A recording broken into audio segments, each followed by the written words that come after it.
കഴിഞ്ഞ ദിവസം എൻ്റെ ഒ പിയിൽ ശരീരമാസകലം വേദനയുമായി ഒരു വീട്ടമ്മ വന്നു. അവർ ഒരു കെട്ട് ടെസ്റ്റുകളുമായിട്ടാണ് വന്നത്. എന്നിട്ട് അവർ പറഞ്ഞു, ഡോക്ടറെ, എൻ്റെ അസുഖം ഈ ടെസ്റ്റുകളിലൊന്നും കണ്ടെത്താൻ പറ്റുന്നില്ല.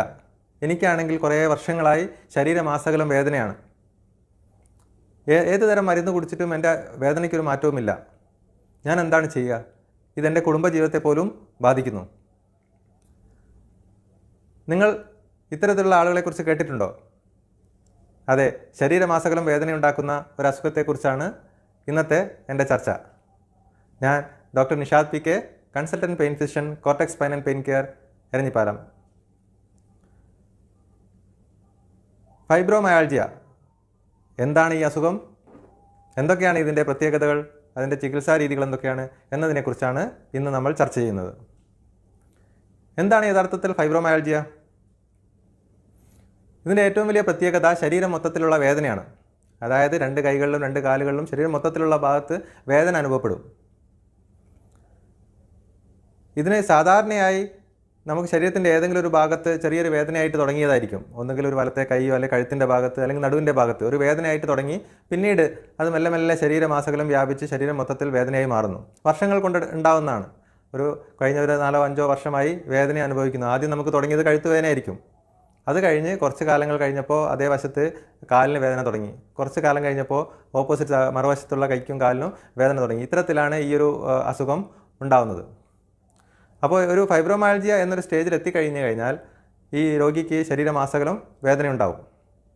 അതോടൊപ്പം തന്നെ ഒരുപാട് ബുദ്ധിമുട്ടുകൾ, അതായത് പകൽ സമയത്ത് അല്ലെങ്കിൽ എല്ലാ സമയത്തും ക്ഷീണം അനുഭവപ്പെടുക, ഒന്നിനും ഒരു ഉത്സാഹമില്ലായ്മയും ക്ഷീണവും അനുഭവപ്പെടുക, രാവിലെ എഴുന്നേറ്റ് വരുന്ന സമയത്ത് ബെഡിൽ നിന്ന് എഴുന്നേൽക്കാൻ പറ്റാത്ത അവസ്ഥ, ശരീരം മസിൽസ് എല്ലാം ടൈറ്റായി മൊത്തത്തിൽ ശരീരത്തിനൊരു മുറുക്കം അനുഭവപ്പെടുക, എണീറ്റ് വരാനുള്ള ബുദ്ധിമുട്ട്, വേദന മാക്സിമം അനുഭവപ്പെടുന്നത് രാവിലെ എഴുന്നേറ്റ് വരുമ്പോഴാണ്.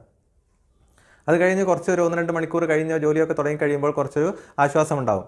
വേദനയല്ലാതെ മറ്റുള്ള പ്രശ്നങ്ങൾ, ഉറക്കം നഷ്ടപ്പെട്ട ഒരവസ്ഥ, അതായത് രാത്രി കാലങ്ങളിൽ ഉറക്കം കുറവായിരിക്കും, രാവിലെ എഴുന്നേറ്റാലും ഉറക്കത്തിൻ്റെ ഒരു ക്ഷീണം മാറാത്ത രീതിയിലുള്ളൊരു അവസ്ഥ, ഇത് സ്ഥിരമായിട്ടുള്ള എല്ലാ ദിവസവുമുള്ള ഒരു വേദന ആയതുകൊണ്ട് തന്നെ അവരുടെ മാനസികമായി വളരെ ബാധിക്കുന്നു. ഡിപ്രഷൻ, ആങ്സൈറ്റി തുടങ്ങിയ ബുദ്ധിമുട്ടുകൾ അവർക്കുണ്ടാകുന്നു.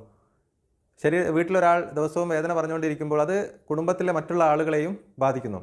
അപ്പോൾ വേദന ഉണ്ടാകുന്നവരുടെ കുടുംബത്തിലെ കുടുംബനാഥനാണെങ്കിലും അല്ലെങ്കിൽ മക്കളാണെങ്കിലും മറ്റുള്ള ആളുകൾക്ക് ഇതൊരു പ്രശ്നമാണ്. അപ്പോൾ അവർക്കൊരു പ്രശ്നമാകുമോ എന്നുള്ള ചിന്ത രോഗിയെ വീണ്ടും മാനസികമായി ബുദ്ധിമുട്ടുണ്ടാക്കുന്നു.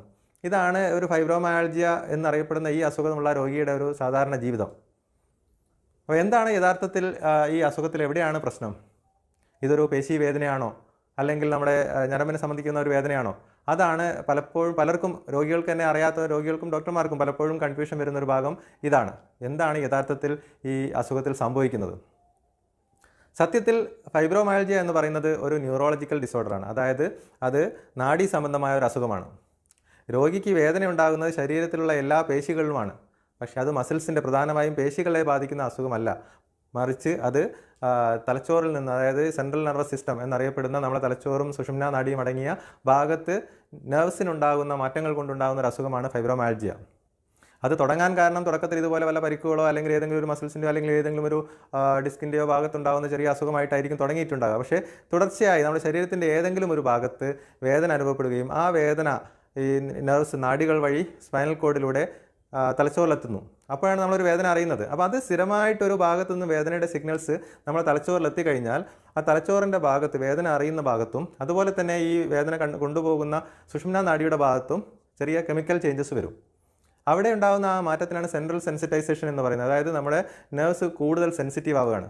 ആദ്യം നമുക്കൊരു സ്ഥലത്തുനിന്ന് ഒരു വേദന നമ്മൾ തൊട്ട് കഴിഞ്ഞാൽ അല്ലെങ്കിൽ എന്തെങ്കിലും ഒരു വേദന ഉണ്ടായിക്കഴിഞ്ഞാൽ അത് ഒന്നായിട്ടാണ് അറിയുന്നതെങ്കിൽ ഈ ഒരു അവസ്ഥയിലെത്തുമ്പോൾ ഒരു വേദന 10 മടങ്ങായിട്ട് 100 കണക്കിന് വേദനയായിട്ട് നമുക്ക് അനുഭവപ്പെടും.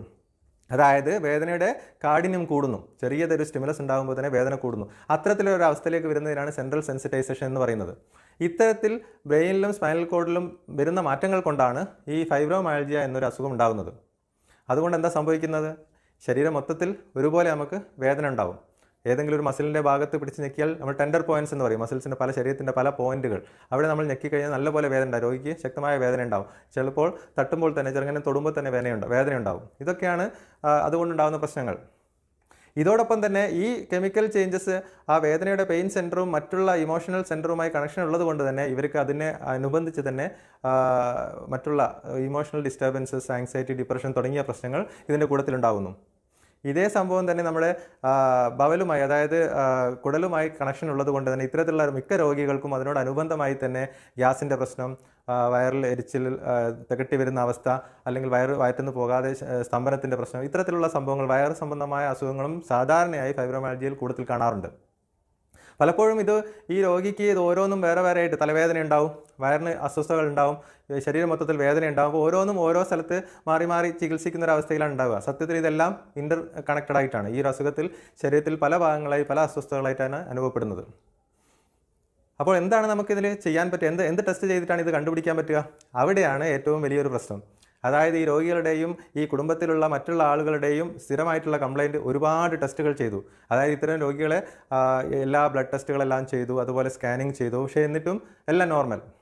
അപ്പോൾ ടെസ്റ്റുകളിലൊന്നും കണ്ടെത്താൻ പറ്റുന്നില്ല എന്നുള്ളൊരു കംപ്ലയിൻറ്റ് സാധാരണയായി എല്ലാ രോഗികളും പറയുന്നൊരു കാര്യമാണ്. അവരുടെ ഏറ്റവും വലിയൊരു സങ്കടം അത് തന്നെയാണ്. അതായത് എൻ്റെ അസുഖം ആർക്കും കണ്ടെത്താൻ പറ്റുന്നില്ല. കാരണം ടെസ്റ്റുകൾ കണ്ടെത്തുന്ന, ഇപ്പോൾ ഇതൊരു റിപ്പോർട്ട് കാണിച്ച് ഇതാണ് നിങ്ങളുടെ പ്രശ്നം എന്ന് പറയുമ്പോൾ അവർക്കുണ്ടാകുന്ന ഒരു സാറ്റിസ്ഫാക്ഷൻ ഈ ഫൈബ്രോമയാൽജിയ രോഗികൾക്ക് കിട്ടില്ല. കാരണം വെച്ചാൽ അത് ടെസ്റ്റുകളിലൂടെ കണ്ടെത്താൻ പറ്റുന്ന ഒരു അസുഖമല്ല. പിന്നെ എന്തിനാണ് ടെസ്റ്റുകൾ ചെയ്യുന്നത്? ടെസ്റ്റുകൾ പലപ്പോഴും ചെയ്യുന്നത് മറ്റുള്ള അസുഖങ്ങൾ, ഇത്തരത്തിൽ ശരീരം മൊത്തത്തിൽ വേദനയുണ്ടാക്കുന്ന മറ്റുള്ള അസുഖങ്ങൾ ഇല്ല എന്ന് ഉറപ്പുവരുത്താനാണ് പലപ്പോഴും ടെസ്റ്റുകൾ ചെയ്യുന്നത്. അത് ഉദാഹരണമായി പറയുകയാണെങ്കിൽ വാദസംബന്ധമായ ചില അസുഖങ്ങൾ, സീറോ നെഗറ്റീവ് സ്പോണ്ടൈൽ ആർത്രൈറ്റിസ് എന്ന് പറയുന്ന അസുഖത്തിന് ശരീരത്തിൽ പല ജോയിൻറ്റുകളിലും പല ഭാഗങ്ങളായിട്ട് വേദന വരാം.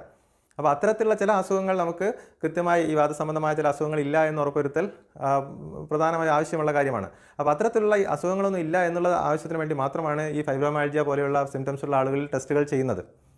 അല്ലാതെ ഈ ഫൈബ്രോമയാൽജിയ നമുക്കൊരു ടെസ്റ്റിലൂടെ കണ്ടെത്താൻ പറ്റില്ല, കൺഫേം. അപ്പോൾ പലപ്പോഴും മറ്റുള്ള ഈ ക്ലിനിക്കലി ആ ഒരു രോഗിയെ പരിശോധിക്കുമ്പോൾ കിട്ടുന്ന ഈ ഹിസ്റ്ററി മറ്റുള്ള കാര്യങ്ങളും വെച്ചിട്ട് ആണ് ഫൈബ്രോമയാൽജിയ നമ്മൾ ഡയഗ്നോസ് ചെയ്യുന്നത്. അപ്പോൾ മറ്റുള്ള ടെസ്റ്റുകളെല്ലാം മറ്റുള്ള അസുഖങ്ങൾ റൂൾ ഔട്ട് ചെയ്യാൻ വേണ്ടി മാത്രം ഉപയോഗിക്കുന്നതാണ്. രണ്ടാമത് മറ്റൊരു പ്രശ്നം രോഗി അനുഭവിക്കുന്നത്, ഇത് ചികിത്സിച്ചിട്ട് മാറുന്നില്ല, അല്ലെങ്കിൽ മരുന്ന് കഴിക്കുന്നതല്ലാതെ മരുന്ന് കഴിക്കുമ്പോൾ കുറച്ച് കുറയും, നിർത്തുമ്പോൾ വീണ്ടും വരും, ഇത്തരത്തിലുള്ള ഒരു പ്രശ്നം സ്ഥിരമായിട്ട്. അപ്പോൾ ഞാൻ മരുന്ന് കഴിച്ചുകൊണ്ടിരിക്കുമ്പോൾ നല്ല സുഖം ഉണ്ടായിരുന്നു, പക്ഷേ നിർത്തിയപ്പോൾ വന്നു. അപ്പോൾ ഇതെന്തുകൊണ്ടാണ് ഇത്തരത്തിലുള്ള പ്രശ്നം വരുന്നത്? ഇത് ഞാൻ പറഞ്ഞ പോലെ ഈ നെർവ് സംബന്ധമായ ഒരു അസുഖമായതുകൊണ്ട് തന്നെ കുറച്ച് ട്രീറ്റ്മെൻറ്റ്, ഒരുപാട് സമയം എടുക്കുന്ന ട്രീറ്റ്മെൻറ്റ് ആയിരിക്കും. സാധാരണ രീതിയിൽ 1-2 മാസം കൊണ്ട് നമുക്ക് പൂർണ്ണമായി മാറ്റാൻ പറ്റുന്ന രീതിയിലുള്ള ഒരു അസുഖമല്ല ഫൈബ്രോമയാൽജിയ. അപ്പോൾ അതിൻ്റെ ചികിത്സയിൽ നമുക്ക് ഇത്തരത്തിലുള്ള കാര്യങ്ങൾ, അതായത് ഒരു മൾട്ടി ഡിസിപ്ലിനറി ട്രീറ്റ്മെൻറ്റ് എന്നാണ് നമ്മളിതിന് പറയുന്നത്. എന്തുകൊണ്ടാണെന്ന് വെച്ചാൽ ഞാൻ നേരത്തെ പറഞ്ഞ പോലെ ഇത് പല ഭാഗങ്ങളെയും, അതായത് സൈക്കോളജിക്കൽ പാർട്ട് കുടുംബത്തിനെ ബാധിക്കുന്നുണ്ട്, അതുപോലെ തന്നെ ശരീരത്തെയും ബാധിക്കുന്നുണ്ട്. ഇത് മൂന്നും കൂടി ഉണ്ടാകുമ്പോൾ പലപ്പോഴും ഇത്തരത്തിലുള്ള ആളുകൾ കുറച്ചു കാലം മാറാതെ വേദനയാകുമ്പോൾ നമ്മൾ ഒരുപാട് അബ്യൂസ് ഇവർക്ക് ഉണ്ടാവും. അതായത് ഒരു സൈക്കോളജിക്കൽ പെയിനായിട്ട് തെറ്റിദ്ധരിക്കും. ഇത് എല്ലാവരോടും നിനക്ക് ഒന്നുമില്ല, ടെസ്റ്റൊക്കെ നോർമലാണ്, നിനക്ക് വട്ടാണ്, അല്ലെങ്കിൽ നിൻ്റെ തലയിലാണ് എല്ലാ അസുഖവും എന്നുള്ള കമൻറ്റ്സ് അവർക്ക് സ്ഥിരമായിട്ട് കേൾക്കും. അത് ശരിക്കും മറ്റുള്ള കൂടുതൽ ഇത് ആഘാതം പിന്നെയും കൂട്ടുകയാണ്. കൃത്യമായി അവരുടെ തലച്ചോറിൽ നടക്കുന്ന കെമിക്കൽ രാസവസ്തുക്കളുടെ ചേഞ്ചസ് കാരണം ഉണ്ടാകുന്ന ഒരു അസുഖമാണ്. പക്ഷേ ടെസ്റ്റുകളിൽ കണ്ടെത്താത്തതുകൊണ്ട് മാത്രം അവർക്കുണ്ടാകുന്ന ബുദ്ധിമുട്ടുകളാണിത്. അപ്പോൾ കൃത്യമായിട്ട് ഈ ഒരു എല്ലാ കമ്പോണൻസും ഉള്ളത് കൊണ്ട് തന്നെ ഇത്തരത്തിലുള്ള രോഗികളെ ചികിത്സിക്കുമ്പോൾ നമുക്ക് മൾട്ടി ഡിസിപ്ലിനറി ട്രീറ്റ്മെൻറ്റാണ് ഇതിനാവശ്യം വരുന്നത്. അതായത് നമുക്ക് മെഡിസിൻസ് വേണ്ടി വരും. ഈ നെർവ് സംബന്ധമായ പ്രശ്നങ്ങൾ ശരിയാക്കാൻ വേണ്ടി മെഡിസിൻസ് വേണ്ടി വരും. അതോടൊപ്പം തന്നെ ഫിസിയോതെറാപ്പി പോലെയുള്ള ട്രീറ്റ്മെൻറ്റ്, ഒക്യുപേഷണൽ തെറാപ്പി, ഫിസിയോതെറാപ്പി പോലെയുള്ള കാര്യങ്ങൾ വേണ്ടി വരും. അതായത് ആ ശരീരത്തിലെ മസിൽസ് റിലാക്സ് ചെയ്യാനും മറ്റുള്ള കാര്യങ്ങൾ, മസിൽസിൻ്റെ ശക്തി, പേശി ശക്തി ഇമ്പ്രൂവ് ചെയ്ത് കൊണ്ടുവരാനും അത്തരത്തിലുള്ള ഇത് ആവശ്യം വരും. കൂടെ നമുക്ക് സൈക്കോതെറാപ്പി, സൈക്കോളജിസ്റ്റിൻ്റെ സഹായം ആവശ്യം വരും. അതായത് ഈ കോഗ്നിറ്റീവ് ബിഹേവിയറൽ തെറാപ്പി പോലെയുള്ള ട്രീറ്റ്മെൻറ്റ് വഴി നമുക്ക് അവർക്കുണ്ടായ മാനസിക പ്രശ്നങ്ങൾ, അല്ലെങ്കിൽ മാനസികമായിട്ടുണ്ടാകുന്ന ബുദ്ധിമുട്ടുകൾ ഇതിൽ നിന്ന് മാറ്റിക്കൊണ്ടുവരാൻ പറ്റും. അപ്പോൾ ഇത്തരത്തിൽ പല ആംഗിളിൽ നിന്നും നമ്മൾ ട്രീറ്റ്മെൻറ്റ് എടുക്കുമ്പോഴാണ് ഈ രോഗിക്ക് മാക്സിമം ബെനിഫിറ്റ് കിട്ടുന്നത്. അത്തരത്തിലുള്ള ട്രീറ്റ്മെൻറ്റ് എടുക്കുന്ന സെൻറ്ററുകൾ കുറവായതുകൊണ്ടും അത്തരത്തിൽ ഈവൻ സൈക്കോളജിസ്റ്റിനെ കാണാം എന്ന് പറഞ്ഞാൽ പോലും പല രോഗികളും വില്ലിങ് അല്ലാത്തത് കൊണ്ടുമാണ് നമുക്ക് യഥാർത്ഥത്തിൽ ഈ അസുഖത്തിന് പെട്ടെന്നൊരു മാറ്റം, അല്ലെങ്കിൽ നല്ല രീതിയിലൊരു ശമനം കിട്ടാതെ പോകുന്നത് അതുകൊണ്ടാണ്. അപ്പോൾ എന്താണ് നമുക്ക് ഇതിൽ ചെയ്യാൻ പറ്റുന്നത്? രോഗിക്ക് തന്നെ ഒരുപാട് കാര്യങ്ങൾ ചെയ്യാൻ പറ്റും. ഒന്നാമത്തത്, ഈ അസുഖം എന്താണ്, അതിൻ്റെ പത്തോഫിസിയോളജി ഞാൻ നേരത്തെ പറഞ്ഞാൽ എന്തുകൊണ്ടാണ്, എങ്ങനെയാണ് വരുന്നത് എന്ന് മനസ്സിലായി കഴിഞ്ഞാൽ അതാണ് ഏറ്റവും പ്രധാനം. അതായത് ഇതൊരു ശരീരത്തിന് പലർക്കും ഇത് ക്യാൻസർ ആണോ അല്ലെങ്കിൽ മറ്റുള്ള അസുഖമാണോ, എൻ്റെ വേദന എന്താ മാറാത്തത് എന്നുള്ളൊരു പേടി ഉണ്ടാവും. അതാണ് നമ്മൾ ആദ്യം മാറ്റേണ്ടത്. അതായത് ഇത് ശരീരത്തിന് ഭീഷണിയായിട്ടുള്ളൊരു അസുഖമല്ല, ഇത് കൂടിയിട്ട് വേറെ എന്തെങ്കിലും ആയി മാറും, അങ്ങനത്തെ പേടിക്കൊന്നും വേണ്ട. പക്ഷേ ഇത് വേദന ഉണ്ടാക്കുന്നുണ്ട്, ശക്തമായ വേദന ഉണ്ടാക്കുന്നുണ്ട്. അപ്പോൾ നമുക്ക് വേദന മാറ്റണം. പക്ഷേ ആദ്യം നമ്മൾ മനസ്സിലാക്കേണ്ടത് ഇത് ശരീരത്തിനോ ജീവനോ ഭീഷണിയായിട്ടുള്ള ഒരു അസുഖമല്ല. അപ്പോൾ പിന്നെ നെക്സ്റ്റ് സ്റ്റെപ്പ്, നമ്മൾ ഇതിൽ നിന്ന് എങ്ങനെ പുറത്ത് കടക്കണം എന്നുള്ള രീതിയിലാണ്. അപ്പോൾ അതിന് നമുക്ക് മെഡിസിൻസ് വേണം. എന്ത് തരത്തിലുള്ള മെഡിസിനാണ്, അതായത് നെർവിൻ്റെ പ്രശ്നങ്ങൾ മാറ്റുന്ന രീതിയിലുള്ള മെഡിസിൻസ് നമ്മൾ കുറച്ച് കണ്ടിന്യൂസ് ആയിട്ട് എടുക്കേണ്ടി വരും. ചെറിയ ഡോസിൽ തുടങ്ങി മെല്ലെ മെല്ലെ കൂട്ടി കൊണ്ടുവന്നിട്ട് ഒരു ലെവലിലെത്തുമ്പോൾ നല്ലപോലെ മാറ്റം ഉണ്ടാവും. എങ്കിൽ വേദന സംഹാരികൾ കഴിച്ചിട്ടല്ല ഇതിൽ നമ്മൾ ചികിത്സിക്കുന്നത്. വേദന സംഹാരികൾ കഴിക്കുന്നതുകൊണ്ട് ഇതിന് മെച്ചം ഉണ്ടാവില്ല. അതിനേക്കാൾ കൂടുതൽ ഇത്തരത്തിലുള്ള മെഡിസിനാണ് നമുക്ക് വേണ്ടി വരിക. പിന്നെ അതിൻ്റെ കൂടുതൽ നമ്മൾ ഫിസിയോതെറാപ്പി, അതുപോലെ എക്സസൈസ് പോലെയുള്ള കാര്യങ്ങൾ, വ്യായാമം പോലുള്ള കാര്യങ്ങൾ. വ്യായാമം എന്ന് പറയുമ്പോൾ നമ്മൾ ചെറിയ രീതിയിലുള്ള എക്സസൈസ്, അതായത് ഇത്തരത്തിലുള്ള രോഗികൾ ചെറിയ നടത്തം, മോർണിംഗ് വാക്ക്, കൈ വീശി നടന്നു കഴിഞ്ഞാൽ തന്നെ ഒരുപാട് മാറ്റം ഉണ്ടാവും. നമ്മളെ മസിൽസ് എല്ലാം ഒന്ന് റിലാക്സ് ആകുമ്പോൾ തന്നെ ഒരുപാട് മാറ്റം ഉണ്ടാവും. അതുപോലെ തന്നെ എയറോബിക് എക്സസൈസ് അല്ലെങ്കിൽ നീന്തൽ പോലെയുള്ള എക്സസൈസ്, ഇത്തരത്തിലുള്ളത് ഈ രോഗികൾക്ക് പ്രയോജനം ചെയ്യും. ശരീരം മൊത്തത്തിൽ നമുക്ക് സ്ട്രെച്ച് ചെയ്യുന്ന രീതിയിലുള്ള എക്സസൈസ് എപ്പോഴും ഇത്തരത്തിലുള്ള രോഗികൾ, യോഗ പോലെയുള്ള കാര്യങ്ങളെല്ലാം ഇവർക്ക് ഹെൽപ്പ് ചെയ്യുന്നതാണ്. അതോടൊപ്പം തന്നെ നമ്മൾ മെഡിസിൻസ് എടുക്കുക, പ്ലസ് മറ്റുള്ള കാര്യങ്ങൾ സൈക്കോളജിക്കൽ സപ്പോർട്ടും കൂടി എടുത്തു കഴിഞ്ഞാൽ നമുക്ക് ഇത്തരത്തിലുള്ള ഒരു ബയോ സൈക്കോ സോഷ്യൽ മോഡലായിട്ടുള്ള ട്രീറ്റ്മെൻറ്റ് എടുത്തു കഴിഞ്ഞാൽ രോഗിക്ക് നല്ല ആശ്വാസം ഉണ്ടാകും. ഫൈബ്രോമയാൾജിയെക്കുറിച്ച് ചെറിയ കാര്യങ്ങൾ, ഇത് മൊത്തത്തിൽ പറയാൻ ഒരു വീഡിയോ മതിയാവില്ല. പക്ഷേ എന്നാലും അതിൻ്റെ മെക്കാനിസം, ബേസിക്കായി എന്താണ് പ്രശ്നമെന്ന് നിങ്ങൾക്ക് മനസ്സിലായി എന്ന് ഞാൻ കരുതുന്നു. വേദന ഉണ്ടാക്കുന്ന മറ്റുള്ള അസുഖങ്ങളുടെ വിശേഷങ്ങളുമായി ഞാൻ വീണ്ടും വരാം.